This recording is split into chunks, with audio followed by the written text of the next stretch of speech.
What's up, G Show Land, and welcome to another episode of the G Show Podcast. I am G1, and this is the Geek Out, episode 26. It's Saturday, October 7th, but the podcast you're about to listen to was actually recorded Sunday, October 1st. We had a bit of a copyright issue with some of the music we played at the beginning of the podcast, which was the Exorcist theme. So we had to take that out and redo the intro, which is why you hear me right now telling you this, and which is why the podcast is going up today, Saturday, October 7th, almost a week later. But bear with us because the podcast is pretty fun. We're doing a top 5 rundown of our favorite horror movies, starting at 1, and then we're going to work throughout the month of October our way to make a top 5 list.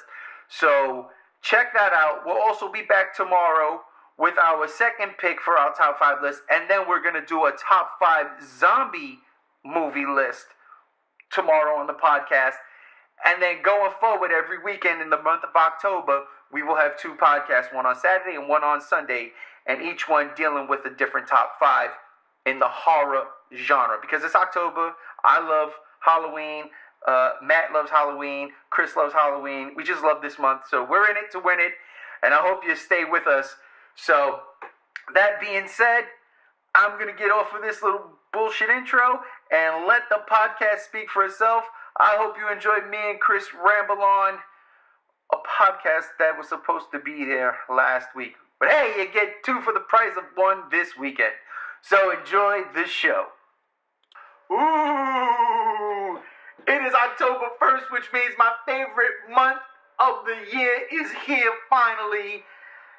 And we're doing a whole horror-themed podcast month. That, like, every Sunday this month, the Geek Out is going to be a horror-themed. And I honestly can't wait. This is something I've been wanting to do since we started the Geek Out. So, it's October. We're ready to rock and roll. Before we do, let me introduce you to my esteemed panelist, C. Monty. Chris, what's up, my brother? It's the most wonderful time of the year.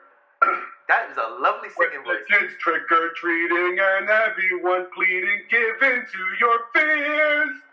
It's the most wonderful time of the year. We should have led with that, man. We should have led with that instead of The Exorcist. That was really good. Fuck, I'm going to come up with something for next week now. All right. So, listen, this is how we're going to do it. Chris, we got 5 Sundays in this month. So what I want to do for the G Show and the Geek Out Nation out there is I want to talk about one horror movie a week. One of your favorites, one of my favorites. And by the end of all 5 weeks, we're going to narrow it down and have a definitive Geek Out top 5 horror movies of all time. As you guys noticed, I didn't introduce G95 because he's not here again. He is on hiatus for a bit. Hopefully we'll get him in a special Geek Out within this month because there is still a debate to be had. And C. Monty, are you gearing up for this? Yeah, I can't see it, but I got my Rocky hoodie on. Just jumping rope, doing shadow boxing. Getting ready to take Matt to the mat. He's taking Matt to the mat on it. It's going to be a phenomenal podcast. It's going to, if it's not phenomenal, it's going to be fun. And if it's not fun, I mean, I'll get a kick out of it. Yeah, phenomenal spelled F-U-N. Yeah. Phenomenal. You can't have a funeral without fun. Just saying. So yeah, that's what we're going to do. So being that Matt isn't here, he did give, because what we're going to do is we're only going to say one movie. We all have our own top 5 choices, but we don't know each other's top 5. So basically what I did here was I made us all have 10 movies. 10 horror movies. And within those 10, we're going to have our own top 5. Now, the reason why I do 10 is if Chris says a movie that I was going to say that day, like, for instance, today, if Chris says whatever he's going to say, and I had that same pick, I'll go to my top 10, and I'll pick another movie.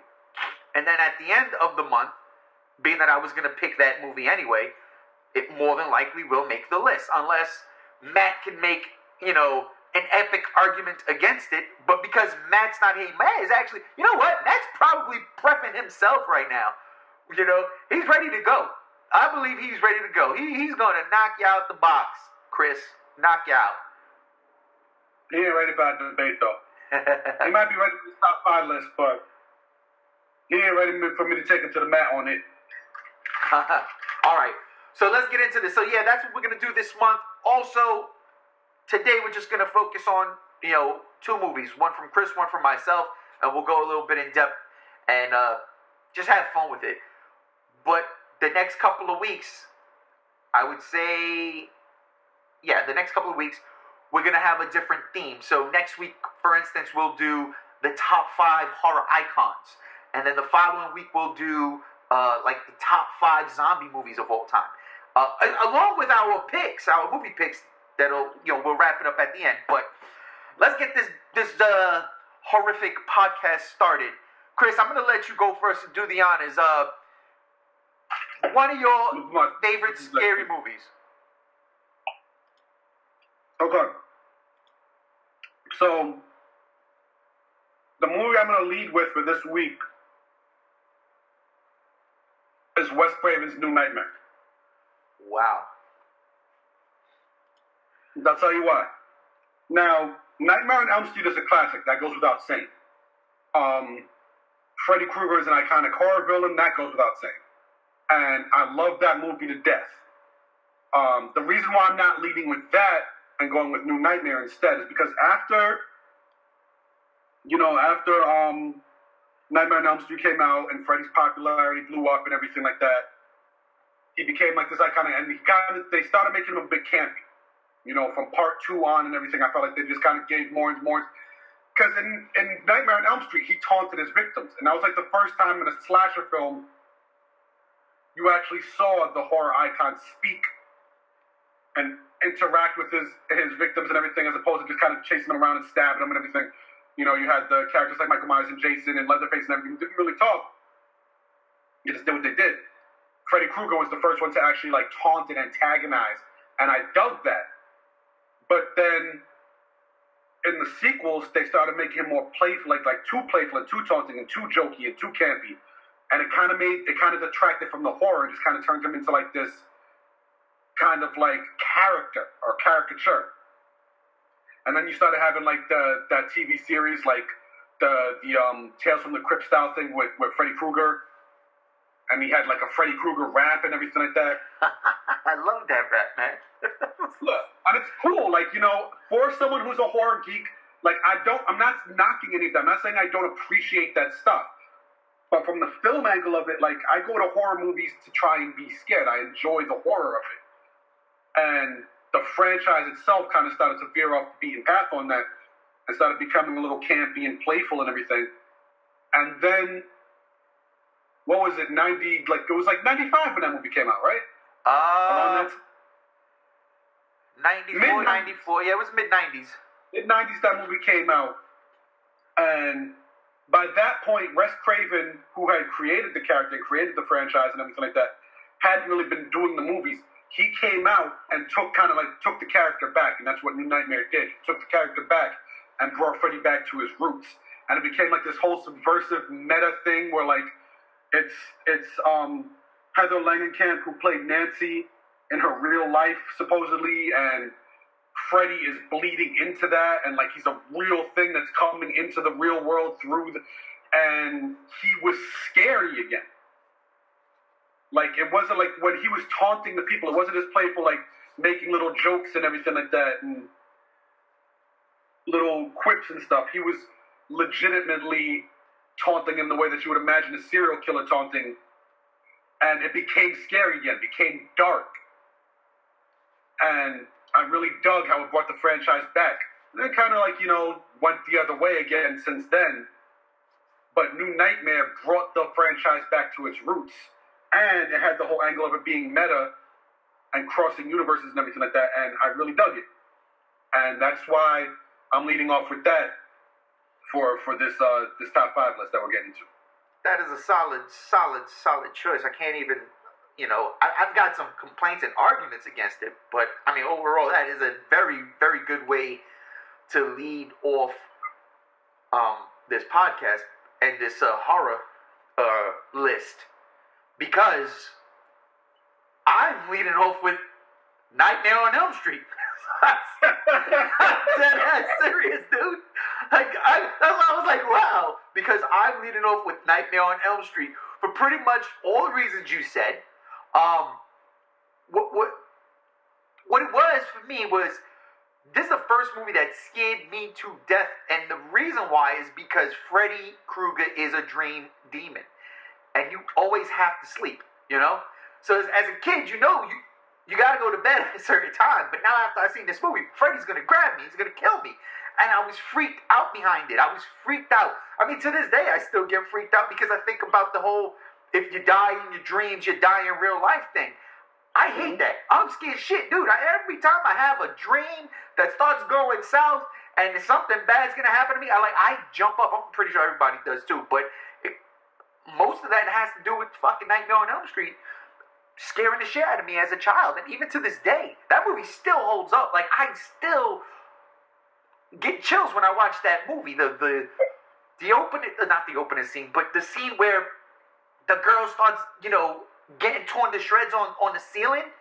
That is scary fucking shit, man. That is like, look, we've had movies like The Exorcist that predates this, Friday the 13th, Halloween, no doubt about it, but with the exception of The Exorcist, because that movie really made people sick, like in theaters, you know what I mean? That wasn't like a slasher film. Exactly. This is the first time you see like a supernatural slasher.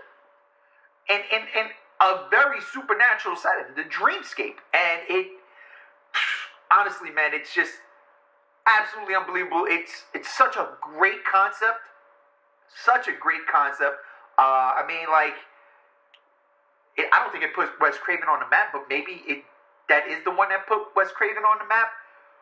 But yeah, there was that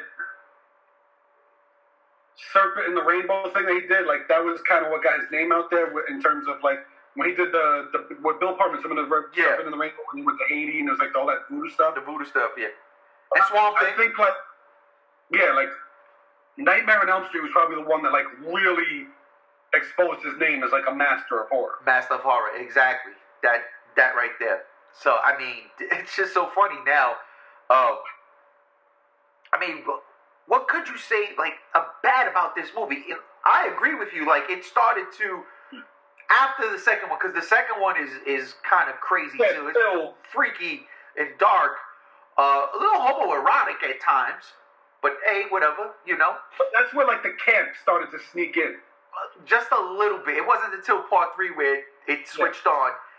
But I gotta be honest, that's why I love the franchise. Because once the camp did kick in and he started toying with his victims in a comedic way, then I wasn't afraid of Freddy anymore. I'm still afraid of Nightmare on Elm Street 1, but that kind of it loosened me up more. While Jason scared the shit out of me, you know what I'm saying? Because he doesn't talk. He just walk around and kill you in really horrific ways. Freddy fucked with you before killing you in very horrific ways. And I respected that. But that first one, it was just about the glove to the gut. That's what he was doing. And it was downright frightening. Downright frightening. Yeah. See, and that's what I dug about New Nightmare, too. Because you mentioned the whole thing about how it's terrifying that Freddy would get you in your sleep. Like, because there's no control of it. Like, if someone comes at you while you're alive, obviously you're alive. If someone comes at you when you're awake, you can see it, you can react to it, you can control the situation. But if they're coming at you in your dreams, you're kind of like victim because you don't really, it's like a subconscious thing. It's like an unconscious thing. You don't really have the power to control that. Like people talk about lucid dreaming and controlling your dreams, and that's cool and everything like that, but he would come at you in your dreams when you really can't consciously make a decision to combat him. And that's scary. But what I dug about New Nightmare is that he crossed over beyond that. So there was no escaping him. Even when you were awake, he could get at you. And there's nothing you could do he would come at you and everything like that, and there was really nothing you could do to stop it. It's just like, that power of will to overcome. That's where his power lies, his ability to get into your head and control your action from inside, but like, you know, you had to have that power of will to combat him. Now, and that's what I dug about that. Let me ask you: was this the movie that introduced Demon Freddy, or was Demon Freddy introduced in Freddy vs. Jason? I always get that confused. Because I know he was supposed to be like he wasn't really Freddy Krueger. It was a demon that manifested itself in her fear. Right? Isn't that how New Nightmare worked? Because there really wasn't like a man named Freddy Krueger who killed children and was burnt to a crisp. It was a demon that, you know, took that form, right? Like Gozer. Yeah. Like, I think that's what I started introducing the concept as Freddy Krueger as something bigger than, like, the actual Freddy Krueger. Like, you know, just this character that Wes Craven had come up with in the movie or whatever like that. Like, one of my favorite scenes in the movie that was a complete mindfuck was when Heather Langenkamp goes to visit Wes Craven to talk about what's been going on, you know, like with this whole thing, like with her son. Mm-hmm. And she feels like Freddy Krueger is a real person. And they're having the conversation about predestination and all this stuff and everything like that. And then the conversation that she walks out and it cuts to, like, because Wes Craven said, you know, I'm working on a new movie. I think that's what the content of the scene was. He invited her over because he wanted her to be, like, in this revival of Freddy, whatever like that. You know, working on this new movie or whatever like that. And then they're having this whole conversation. And, like, you know, Wes Craven is talking about, like, how he feels like he's a slave to the character, too. And he's a slave to this story. And they're all just kind of pawns in this bigger story. And then the conversation, and she leaves, and it cuts to Wes Craven's computer where he's working on the script. And the entire conversation that they just had is written on the computer. Like, he had typed that conversation ahead of time, and then they had the conversation. And I was like, what? Because I was a kid when that movie came out. Like, you know, we have these conversations about, like, meta things in movies and everything, and we're grown up and we understand it better now because we have that rationality. But I was like a 10-year-old kid, 12-year-old kid watching this movie. Wait, he wrote this conversation before they had the conversation? What the fuck is going on right now? Like, what? And it just blew my mind. And it was, like, such a cool, interesting thing. And it was, like, you know, at this point in my life when I was starting to think of things in more abstract terms like that. And it was just, like, it was totally surreal, and that just made that movie so incredible to me. I agree with, I mean, you know, and you also had, well, you know, it's funny, Heather Langenkamp, she really didn't blow up the way you might have figured she would. Like, she was no Jamie Lee Curtis, you know what I mean? Yeah. But she really fit that role. Like, she really fit that role in A New Nightmare. You know what? Is that the one where the kid was, like, turning into Freddy? Oh, my butt. Not that the kid was into Freddy, but, like, her son was, like, almost kind of like the vehicle that Freddy was channeling himself through to come into the real world. Yeah, he was looking possessed at one time. He did, like, some snake tongue thing, right? Yeah. Yeah, I think that one. Yeah, I like that movie a lot. I do not knock it. I was like, that was bugging me out. I don't know. It wasn't a Johnny Depp moment. You know what I'm saying? Like, come on, man. Nightmare on Elm Street had Johnny Depp as Joey, if I'm not mistaken. And then just some of the visuals, like, Hey Nancy, no running in the hallways. It always sticks with me. I do that at work now. I call people, I call all the kids Nancy if I see them running. I don't care if they're a boy or a girl. Hey Nancy, no running in the hallways. Because that's what I dug about the New Nightmare too, when they did those callbacks. And they said something about being in the hallway. She was like, "Fuck your hall pass!" Like, oh man. Iconic shots from these movies, there's a couple, you know, in Nightmare on Elm Street, you have Nancy falling asleep in the bathtub, obviously, the glove coming up between her legs, pretty iconic shot.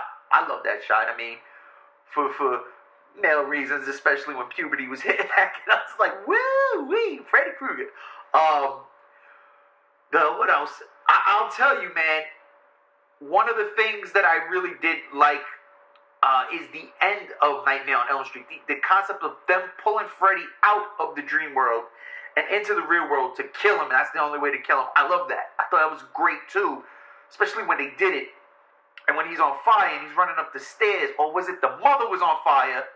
No, he was on fire, running up the stairs, was on the bed with the mother, and then you see the mother, another great shot.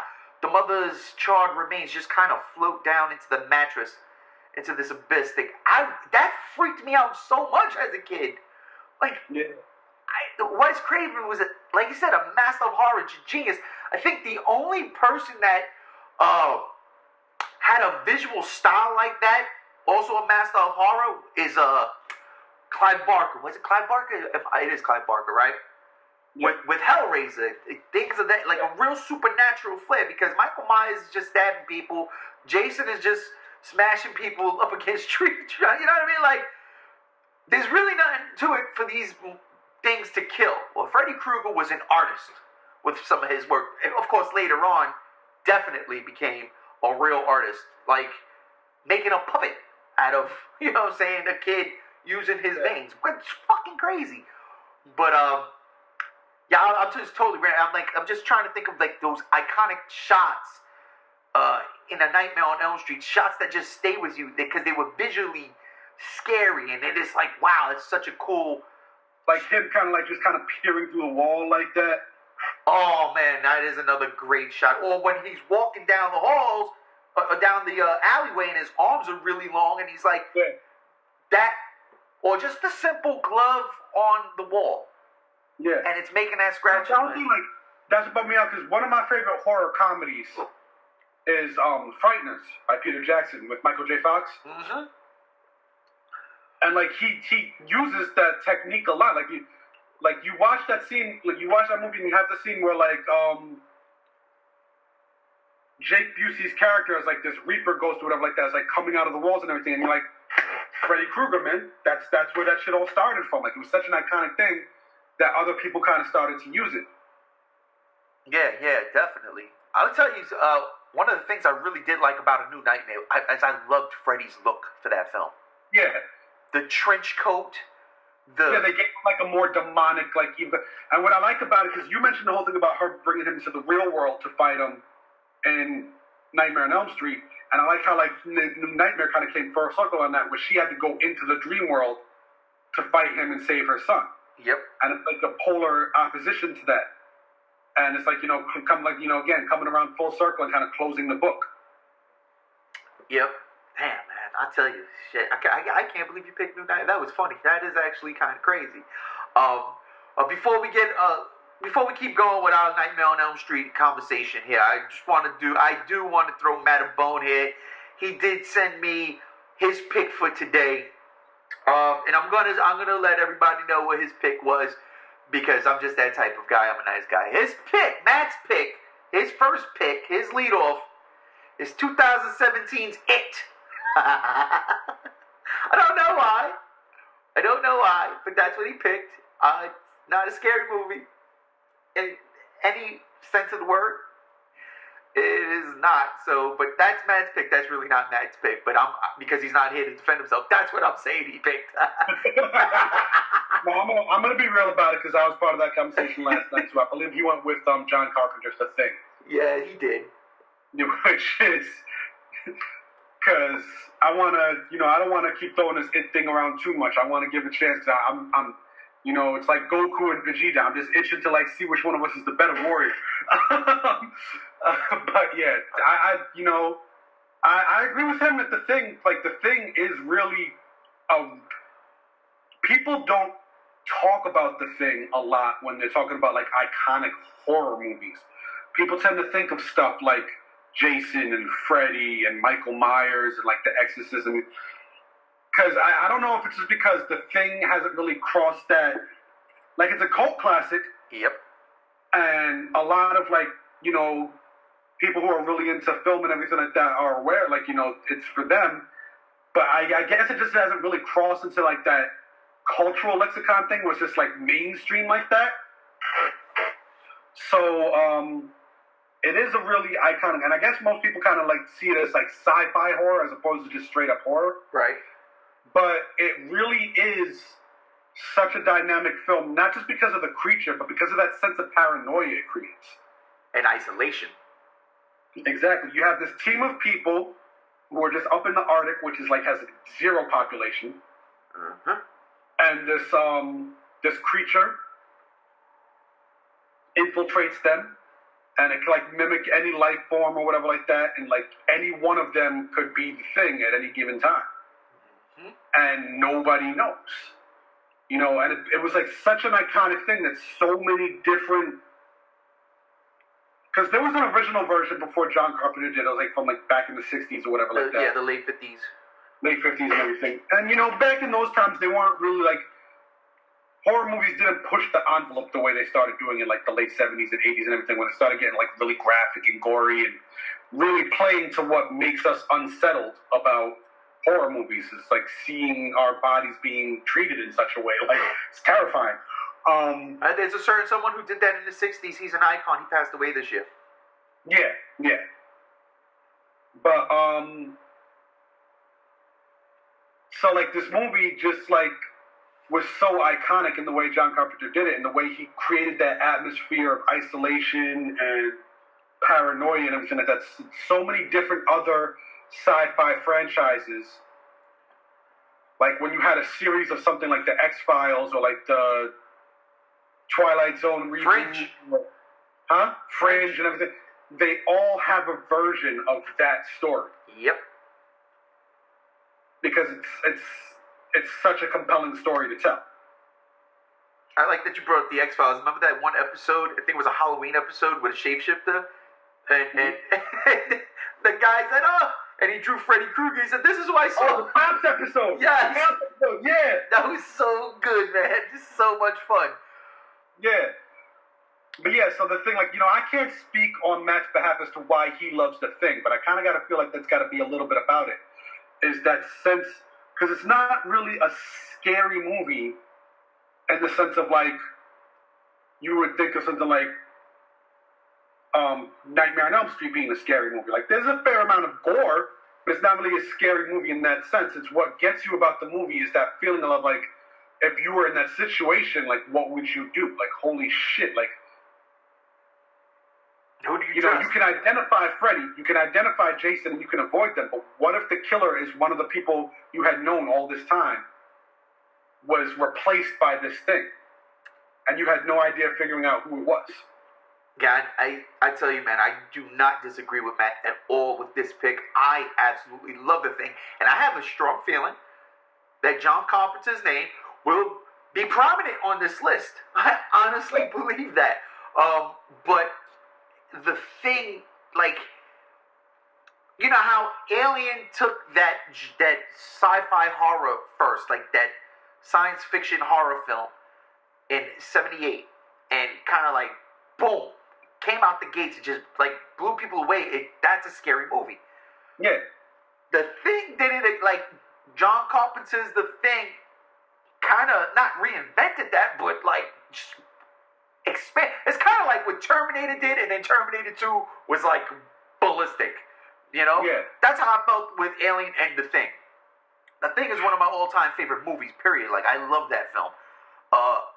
And like you said, like, there's not really much to say after what you just said. You pretty much broke it down. But, I mean, the performances. R.J. McCready's one of my favorite characters. Like, I love him. I love, Kurt Russell's performance in that. Again, the idea of it can be anybody, people who you work with, people who you've known for, you know, God knows how long. And this, again, just this isolation. You're on the Arctic with no one around. There's zero help in the middle of a fucked up storm. You're done. You're stuck. And I think that ending was that's one of my favorite endings in movies. When you know, it's just RJ and the black dude comes and they sit there and they're looking at each other like, it is what it is. We're gonna just freeze to death out here. And it's so fucking sad that, you know, did they kill it in that explosion, or one of them the thing? And I mean, I gotta disagree just a little bit with you. I truly find this movie terrifying. I guess, and in every way you said, but like, I wasn't saying it wasn't terrifying. I'm just saying, like, it wasn't a horror movie in like the conventional sense of when you think about, like, when someone says the word horror movie, you think of things like The Exorcist. Right, gotcha. Yeah. So yeah, I got you. I see what you're saying. Because that movie, till this day, man, I watch that, man. I still jump in certain parts, like, fuck, I know that's coming, you know. And Gorefest, that shit is one of the best Gorefests I've ever seen. Like, when they're doing the autopsy and the chest turns into the mouth and bites the guy's hand off. Oh my God, that's insane! And then the freaking head comes off and get the like crab. Like, I love that. I love it. You kidding me? The eyes pop out, become intense. It's like the creature effects for that movie, and that's one of the things that I love. Again, about like the 70s and 80s horror movies and everything like that, is you got to this point where studios were willing to let, because of the invention of the R rating, before or the PG-13 rating and everything,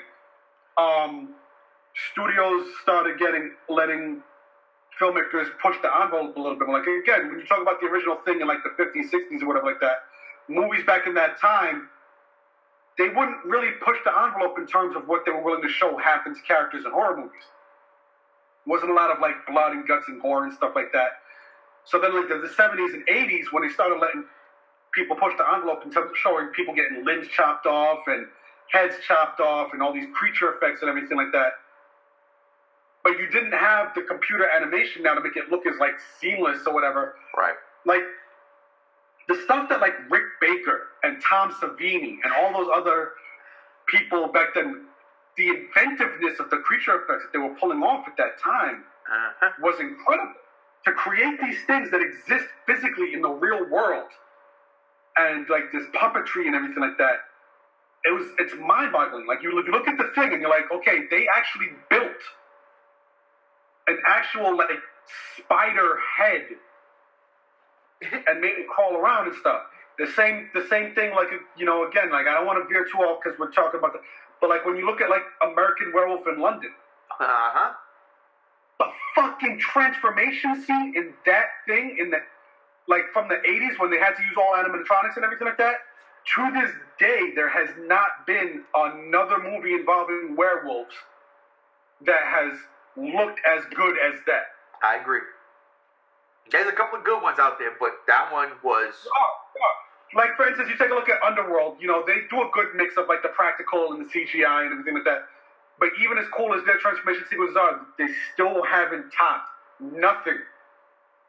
With the exception of The Howling, because that was also Rick Baker. That's where I was going. Yeah. But, like, that's a very close second, but still nothing has really... you know, done anything to me like, okay, that's really legitimately challenging American Werewolf in London right now. Because American Werewolf in London is like such a high standard for creature effects. Creature and practical effects, yeah. I'll tell you right now, no kidding. Dude, it took me a long time to watch that movie. Like, as a kid, I was watching Freddy Krueger young, but American Werewolf in London, there was something about that movie that scared me. So I stayed away for a very long time. Like, the first time I seen that movie, I was probably like 17, and that movie was already been out for over a decade, you know what I mean? So it's like, damn, dude, like, what's wrong with you? But his friend in that movie, when every time you see him, he's constantly decaying. I love that. They don't do that no more. They don't. It's like a lost art. You get to see it sometimes, but the practical effects and the creature effects is something that makes these movies classic and live forever. And like you said, it's so fucking unfortunate, but it's so fucking true what you said at the top with The Thing. It's a cult classic. It never crossed over into that mainstream. And I feel like horror as a genre itself doesn't really cross over into that mainstream unless you get something like It, which makes a stupid amount of money now, you know? I think the last time there was like mainstream horror, again, it might have been The Exorcist, where people just was like, I'm done, I'm not watching it. Where everybody came out in droves for it, and then was like, nah, fuck that. But then you look at something like It, and, you know, it is what it is. And it's made a ton of fucking money, and it's done... I mean, for me personally, I appreciate it for bringing more people into the fold. I just wish it was more a little bit of a horrific movie. Yeah. And I really wish people could pay attention, because let's take that prequel movie they made, like, a decade ago. That's what I haven't watched. Oh, dude, let me tell you something. I'm okay with that movie, but I hate it at the same time because they did nothing different. It's the same movie, but it happens right before the events, leading up to John Carpenter's It's supposed movie. to be about the team. The Norwegian team. The Norwegian team that it came from, that the thing came from, to like before it reached over McCready and everything. Yeah. Well, I think that movie ends with like the helicopter coming over, whatever, like that. Yeah. With the dog. So, okay, I like the way you brought it together, but did I really need it? No. Yeah. It was a cash grab. It was a cash grab, and see, something like that kind of diminishes the thing's like name. Yeah. And unfortunately, indeed. Whereas something like New Nightmare does not diminish Freddy Krueger's name. Exactly. It's something. If anything, original. New Nightmare reminded us all what Freddy Krueger was supposed to be, which is why I love New Nightmare so much. All right, listen. Just because we got some time, and just because we picked pretty much the same thing, I want to do this real quick. Let's try to narrow down the top 5 Freddy Krueger movies. Let's do that, just for the fuck of it, because we're here. You know what I mean? Well, there's only like 8 of them. So this should be easy, right? So this should be easy. I don't have a top 5, man. I have Nightmare on Elm Street, New Nightmare, and that's it. Oh, you bugging, dude. You gotta throw Freddy versus Jason up in there. You gotta put fucking 3 and 4 in there, and then after that, you pretty much it. So yeah, there's my top 5. There's my top 5 right there. Right there. There's my I don't know. Like, as far as I'm concerned, there's Nightmare on Elm Street, the original. There's New Nightmare, and then everything else was just like a fever dream. No. Nightmare 2 is freaky, man. I'll never forget Nightmare on Elm Street 2 when Freddy's eye is in the dude's throat, when he opens his mouth and you see Freddy's eye back there. Man, that fucked me up. I was like, oh no, Jesus Christ. Or when he actually comes out of the kid, and again, great practical effect. He comes out of his stomach and like just rips him. Oh my God, I'm sitting there like. I think that should be one of the themes we do this month. Top 5 best practical effects in a horror movie. Oh yeah, that's on like Donkey Kong. I'm doing that. That's fucking dope. Yes, absolutely. That's the 3rd one.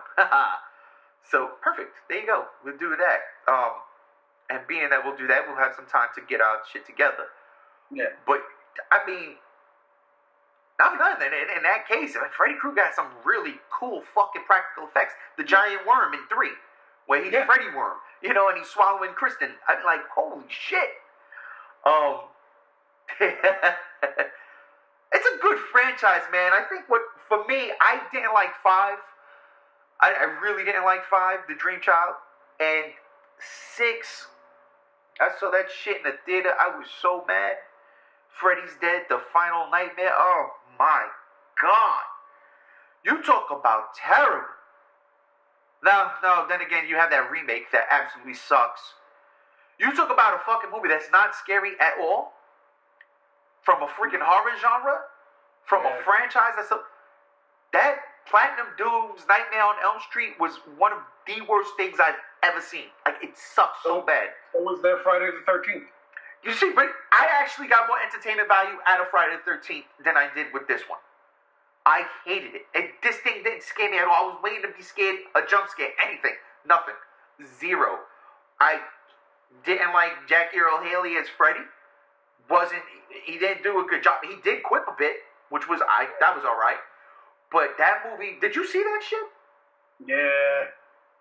My curiosity got the better of me. That's exactly what happened to me. My curiosity got the better of me. I hate that shit in theaters, man. Like, oh, you did? Yeah. Oh, no, I was lucky. Open night. Oh, no, I was lucky enough to see that shit coming on, like, cable and, DVR. And then I just watched it, like, on the Cinemax thing, and yeah. Ugh. That shit sucks so bad. Like. Yeah, it's not great. No, I'll tell you, but, after that, man, the Nightmare on Elm Street franchise as a whole, and again, we picked the same thing. The Nightmare on Elm Street franchise as a whole, it's pretty freaking up there. And we talk about The Thing not, being like a cult classic. Nightmare on Elm Street is in pop culture. Freddy Krueger is in pop culture. He's going to be there forever. The sad thing, though, is like I would love to see Robert Englund come back one more time and do it. I think he said he's done. He don't want to play Freddy no more. But I would love to see it. Even if it's a cameo. I don't know. It's just he does such a great fucking job in that role. Like Freddy is such a iconic character, and I think I'm getting ahead of myself with that because we're going to talk about that probably next week. The icons of horror. So as far as the movies go, I'm going to rank them. I don't care. I'm going to rank them. So I'm going to go Nightmare on Elm Street first. Absolutely. I'm not going to put New Nightmare second, even though I respect the shit out of that movie. I'm actually going to put The Dream Warriors. Yep, The Dream Warriors I'm going to put second. Then I'm going to put... Dream Warriors, then The Dream Master. I really do like Nightmare on Elm Street 4 a lot. Alice kicks Freddy's ass. That's Nightmare as number 1. Dream Warriors number 2. Dream Masters number 3. New Nightmare number... Damn. See, because it all comes down to entertainment value and what I had a lot of fun with. And I really... Y'all don't understand how much fun I had with Freddy vs. Jason, even to this day. That is one of my favorite movies, only because of the theater experience I had with it. I know, and for me, it still holds up. I still like that movie, but the theater experience I had with Freddy vs. Jason took that movie to the next level. To the next fucking level. It's like, let's say you had the best, I'm going to use a sports analogy. You had the best basketball team playing the worst basketball team, and the worst basketball team, for whatever reason, played their ass off that game, and it was just a back and forth slugfest, goes into overtime, blah, blah, blah, blah, blah. This is probably a bad analogy, but what I'm trying to get at is the crowd reaction to such a dramatically high dramatic game. In that sense, is how I felt with Freddy vs. Jason. Opening day, we're in the theaters, Court Street, Regal Cinemas, I'll never forget it. And it felt like the theater was legit shaking. Like it was moving back and forth, going one side for Freddy, one side for Jason at the end of this movie when they're fighting each other. And every time one chopped into the other, one side of the theater erupted. Then the next side of the theater erupted. And it was such a great back and forth. That's why I love it so much. I really, and I do like that movie. I do. Damn, but I don't want to shit on your pick there, Chris. And I don't want to put it at number 5 because I really do enjoy New Nightmare for what it did in the concept. But yeah, I might have to change this. Damn. Yeah. I love that. I love like when you're trying to formulate something and not throw something in there. It just completely throws you for a loop. I know. I'm stuck right now. Game, man. I'm stuck right now trying to figure out where I'm putting your movie in my top 5. It's not my number 2. I'm sorry. Yeah, I agree with the Robert Englund thing too. Like, I'd love to see him come. I kind of feel bad for him in a sense, because he did such a phenomenal job with Freddy, right? And it kind of pigeonholed him, because he got stuck in the horror genre. But even within the horror genre, like, he was never really taken seriously outside of anything other than Freddy. That's true. He's done other horror movies, but people was kind of like, they just want to see him as Freddy. And he's a good actor, like he is. He is that role he played on V, the show V. Mousy. Oh, it was so fucked up. Ugh. The Mangler. Yeah. Oh boy. It's true. Look, just one more. Even the little big cameo thing he did in Wishmaster. Well, see, I never saw Wishmaster. I did, but that was so long ago. Wishmaster wasn't one great movie. But the little part that he played he did a good job in that. Was Wishmaster Wes Craven also? I believe so. I know he went on a slew. He's like, I'm just gonna make movies like John Carpenter does. And yeah, I think at a certain there was a certain point where Wes Craven was just kind of like, I don't really care anymore. My status is established. Like, I'm just gonna kind of do shit now. Like, exactly. Let me make sure this is. I don't want to like. Yep. I mean, yeah. Look, I'm totally stuck, lost for words with everything here. But all right, look, we're gonna wrap this up. It's a short podcast, a sweet podcast.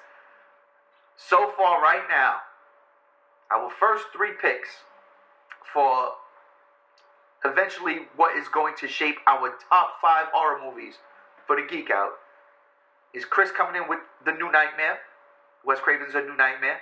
Solid choice. I'm coming in with Wes Craven's Nightmare on Elm Street. Solid choice. And Matt's coming in with John Carpenter's The Thing. Solid choice. All 3 of these movies might be on that top 5 at the end of the month, or may not. Yeah. You know, and that's going to be the fun part with this month in this series we're going to do. I really can't wait. Out the gate, I really didn't see that coming, but I really enjoyed that pick, man. That was pretty fucking fun. Yeah, it's number 5, and I'm moving Dream Master and Dream Child down too. So my top 5 Freddy movies of all time is Nightmare on Elm Street, Freddy vs. Jason, Dream Warriors, Dream Master, New Nightmare. That's the order. I gotta stick with it. I really love Freddy vs. Jason. I'm gonna watch that tonight. Oh man. My top 5 Freddy Krueger movies are Nightmare on Elm Street, New Nightmare, Nightmare on Elm Street, New Nightmare, Nightmare on Elm Street. Go by that logic, we see what movies are already off this list by the end of the month. It's over, Prime. It's over. All right, it is over. That's it, ladies and gentlemen. Thank you for being here with us. It's the 1st of October, our first in in our special of the month, horror films. Yes. Chris, thanks for joining. No problem. And guys, we'll continue to keep throwing Mats out there. Hopefully soon he'll be able to be on the actual podcast and explain why he's choosing the movies that he's choosing. Yeah. So long as you try to do it, because then I'm going to have to demolish it. Yeah, hopefully we can do something to get Matt on. I've got ideas. Anyway, that'll do it for me. G1, I want to thank y'all all here for geeking out with us. If you got any particular favorite horror movies that you like, throw it downstairs in the comments, and we'll try to read them all. No, we will. That's it. I'm G1. This is the Geek Out. Chris, adios, brother. Peace.